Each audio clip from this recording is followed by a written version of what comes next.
are wrapping up year 3 of 2022, the New York City Wrestling Series. We are in October.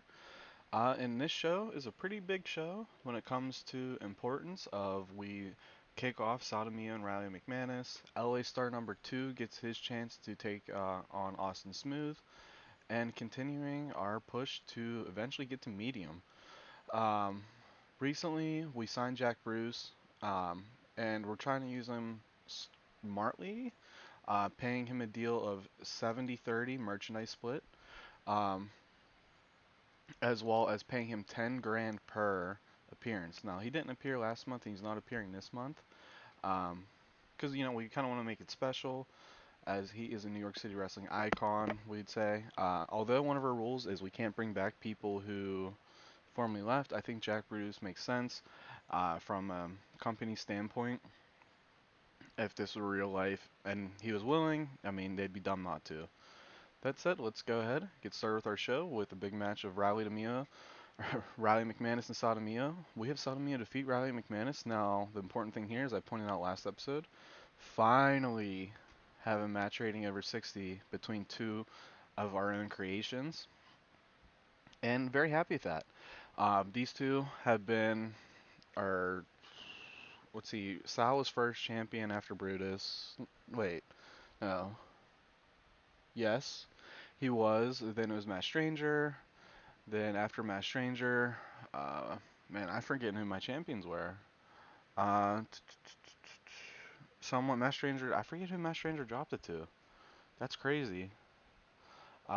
Anyways, Ryan Pants was our fourth champion, and Sodomia was our first champion. So to see those two finally go at it in a non-title role and to succeed means a lot to me. After that, we have the LA Stars saying they believe they can have singles success in a promo with Austin Smith. Okay, now I just remembered it was Tennessee Williams our champion. I had to pause it for a second 'cause it was going to bother me. But yeah, the LA Stars recently they're getting their title chances versus Austin Smooth, who is our champion now. And we had LA Star number 1 lose to Austin Smooth last month, so LA Star number 2 gets a shot tonight. Angle setting that up. We have Fuyoka Higa with a tag match with Queen Amazon versus Joy Rider and Joanna Silver. Joanna Silver suffers a bruised eye socket, and Fuyoka again just stands out from the bunch. And hopefully we can find her some partners along the way that can actually put up. We have Mutant picking up yet another win, this time over Lucas Acrimony for a second time. Um, Even though the rating isn't great, it's just to continue Mutant's dominance as well as prepare Luca's momentum to be let go in December. We had Ajax debut, and he tries to attack Super Massive Destroyer pre-match, but ultimately fails, leading to Super Massive Destroyer to quite frequently destroy Ajax. And just a quick another match. We're building to, long-term storytelling of Mutant Super Massive Destroyer um, being the two monsters of New York City Wrestling. Well, the two singles monsters, because we have Original Sinner and Hell's Bouncer out there as well. Those two are our tag champions and they're monsters. But to kind of build up that Supermassive Destroyer and Mutant, I'm thinking if Big Show was protected and didn't lose too much and was just wrecking people while Goldberg was doing his thing, and ultimately they'll fight, and I think it'll be a great match. We had Hawkeye Calhoun defeat Primetime Jack Pride yet again, just picking up another win. His gimmick is getting stale though, so I'm gonna have to make note of that just because, when we record, don't always remember. Calhoun, stale. Uh, that said, pretty good match rating for.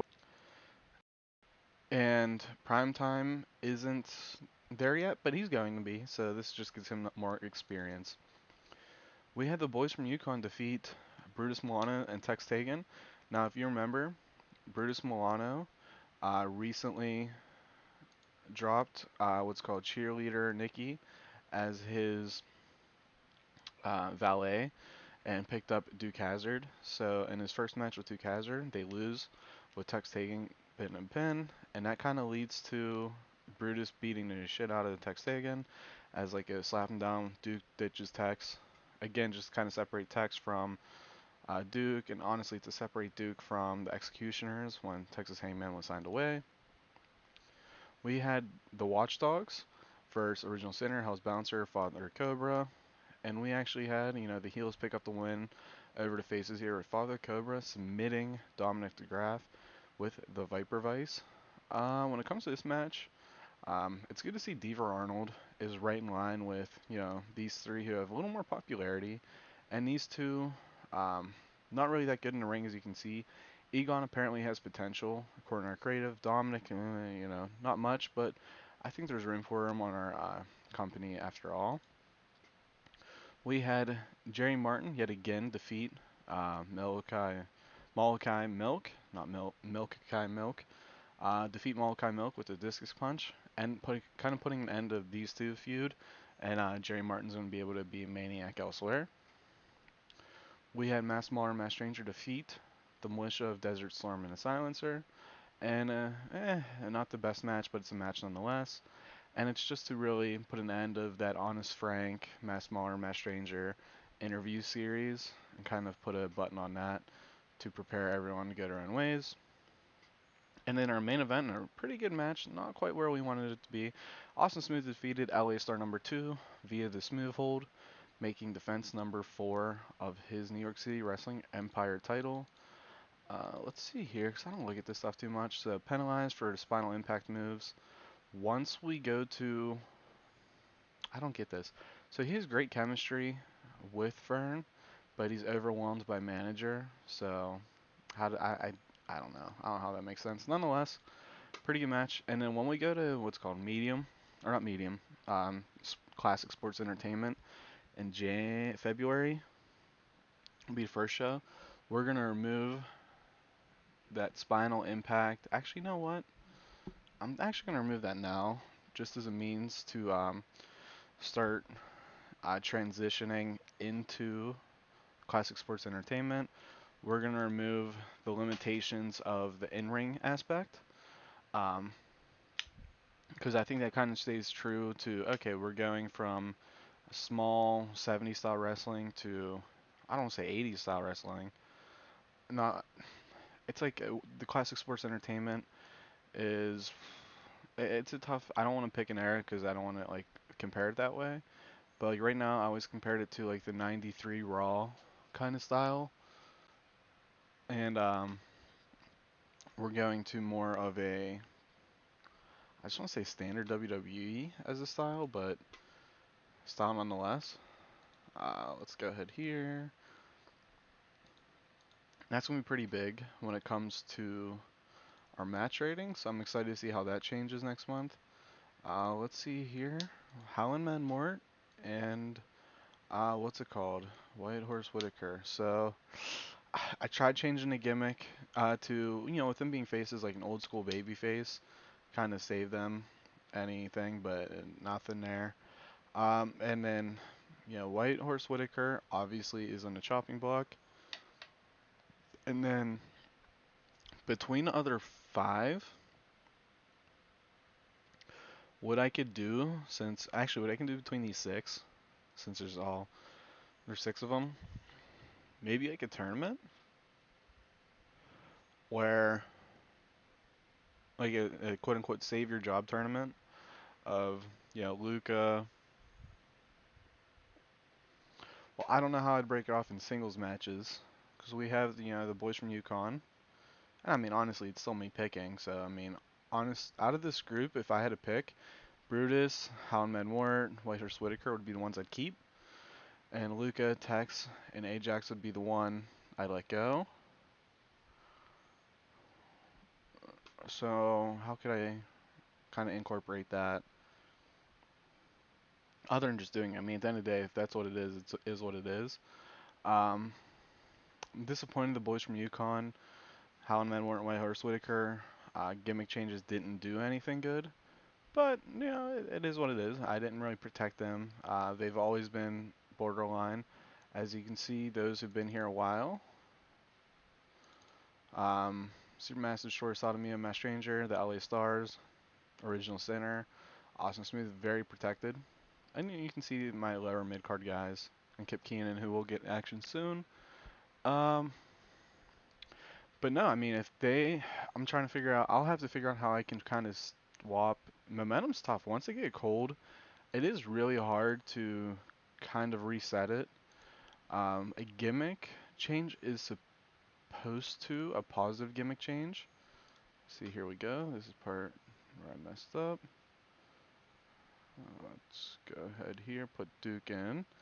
Um, so part of that is going to be changing it. So watch Bruce Milano have a gimmick change next show. And then I'm not sure with the boys from Yukon how I'm going to be able to save them because I really want to. But at the end of the day, my rules are my rules, and I don't feel comfortable breaking this one for them because at the end of the day, they go, they go. It's just a nice tag act to have because tag team wrestling is important to me. Um, so if it was Whitehorse Whitaker, and in between the other five, maybe I look at match ratings. No, because I mean, either way, it's going to be these two. So if Whitehorse Whitaker goes, um, yeah, no, watch out for that. Oh, we'll see. Um, it's a pickle we put ourselves in for sure, but I think that's going to lead to different potential of different things. No real substantial popularity growth in the tri-state area. Everywhere else, we did go up a little bit, which is what we want. But um, game world wise, nothing really going on. The new owner goals should be easy. And Jack Bruce will probably be on our next show just to kind of incorporate that. Um, and we need to find new contenders for Austin Smith.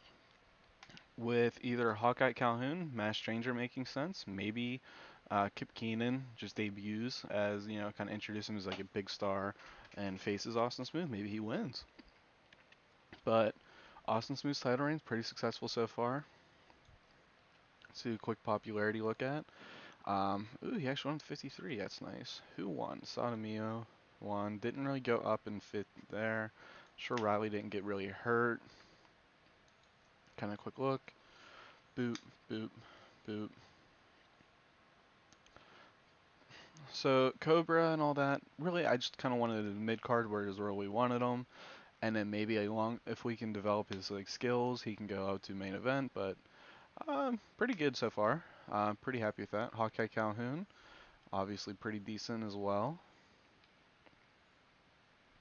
Hell's Bouncer, I mean his menace and star quality are just amazing.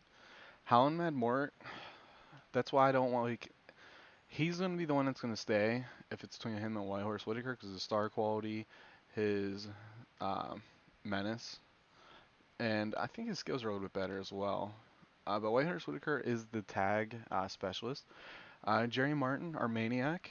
Um, with him, microphone entertainment skills were important to me. And decent in-ring stats. Kip Keenan, I got to change his render, but he's gonna be really good. So he's the one that I kind of don't want to push to top, but he's 35. And for me, when I look at age, like the Silencer's 40, Desert Storm's 38, we have pretty good balance in our roster. If you look here, um, our top half of the card is really, besides the LA Stars, Original Center, Supermaster Destroyer, which kind of have to push guys like that. For me, when I'm looking at, besides in our Amblon, when you look at a Supermaster Destroyer with just, physique wise and, charisma and star quality, or even Original Center is pretty comparable.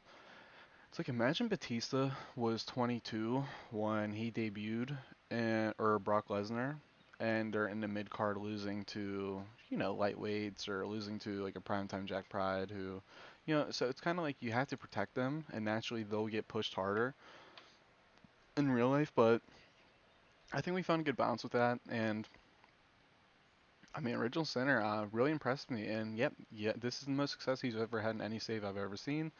So let me know. Who's someone you always go after, or you haven't went after, and you've been happy with? Because I've been happy with him and Supermaster Destroyer. That said, we're right around that rambling on point, but I'll talk to you guys later. Later.